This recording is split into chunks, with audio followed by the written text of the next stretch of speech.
Ne cherche pas à l'extérieur de toi. Ne cherche pas à l'extérieur de toi. Car cela échouera, et tu pleureras chaque fois qu'une idole tombera. Tu ne peux pas trouver le ciel là où il n'est pas, et il ne peut y avoir de paix, excepté là. Aucune des idoles que tu adores quand Dieu appelle ne répondra jamais à sa place. Il n'y a pas d'autre réponse que tu puisses lui substituer, et trouver le bonheur qu'apporte sa réponse. Ne cherche pas à l'extérieur de toi. Car toute ta douleur vient simplement d'une quête futile de ce que tu veux, là où tu persistes à vouloir le trouver. Et si ce n'était pas là? Préfères-tu avoir raison ou être heureux? Réjouis-toi qu'il te soit dit où réside ton bonheur, et ne cherche plus ailleurs. Tu échoueras. Mais il t'est donné de connaître la vérité, et de ne pas la chercher à l'extérieur de toi. Nul ne vient ici qui ne doive encore avoir l'espoir, quelque illusion subsistante, ou quelque rêve qu'il y a quelque chose à l'extérieur de lui qui lui apportera le bonheur et la paix. Si tout est en lui, il ne peut pas en être ainsi. Par conséquent, par sa venue, il nie la vérité à son sujet et cherche quelque chose qui est plus que tout, comme si une partie en était séparée et se trouvait là où le reste n'est pas.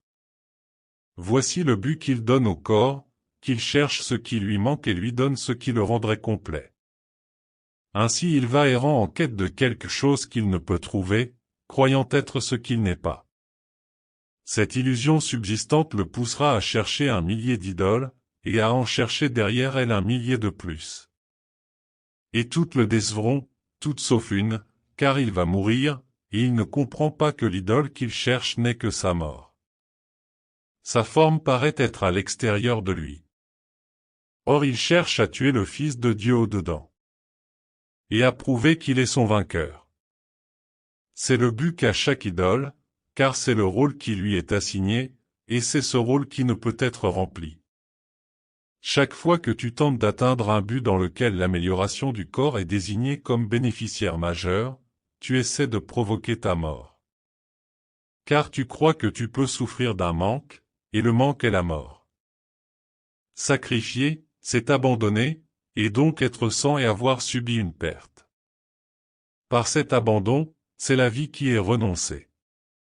Ne cherche pas à l'extérieur de toi. La quête implique que tu n'es pas entier au-dedans et que tu as peur de regarder ta dévastation, mais préfères chercher ce que tu es à l'extérieur de toi. Les idoles doivent tomber parce qu'elles n'ont pas de vie, et ce qui est sans vie est signe de mort. Tu es venu pour mourir, or à quoi pourrais-tu t'attendre, sinon à percevoir les signes de mort que tu cherches? Ni la tristesse ni la souffrance n'ont d'autre message à proclamer qu'une idole trouvée qui représente une parodie de la vie qui, par son manque de vie, est réellement la mort, conçue pour réelle et dotée d'une forme vivante. Or chacune doit échouer, s'écrouler et se putréfier, parce qu'une forme de la mort ne peut pas être la vie, et ce qui est sacrifié ne peut pas être entier. Toutes les idoles de ce monde ont été faites pour empêcher que la vérité au-dedans te soit connue, et pour maintenir allégeance au rêve voulant que tu dois trouver ce qui est à l'extérieur de toi pour être complet et heureux. Il est vain d'adorer des idoles dans l'espoir de la paix. Dieu demeure au-dedans, et ta complétude réside en lui. Aucune idole ne prend sa place. Ne te tourne pas vers des idoles. Ne cherche pas à l'extérieur de toi. Oublions le but du monde que le passé lui a donné. Car autrement, le futur sera comme le passé, et qu'une série de rêves déprimants, dans lesquels toutes les idoles te déçoivent, une par une. Et où tu vois la mort et la déception partout. Pour changer tout cela et ouvrir une voie d'espoir et de délivrance dans ce qui semblait être un cercle de désespoir sans fin, tu as seulement besoin de décider que tu ne connais pas le but du monde.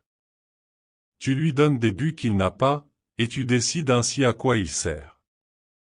Tu essaies de voir en lui un lieu où des idoles trouvées à l'extérieur de toi ont le pouvoir de rendre complet ce qui est au-dedans en divisant ce que tu es entre les deux. Tu choisis tes rêves, car ils sont ce que tu souhaites, perçus comme si cela t'avait été donné. Tes idoles font ce que tu voudrais qu'elles fassent, et elles ont le pouvoir que tu leur attribues.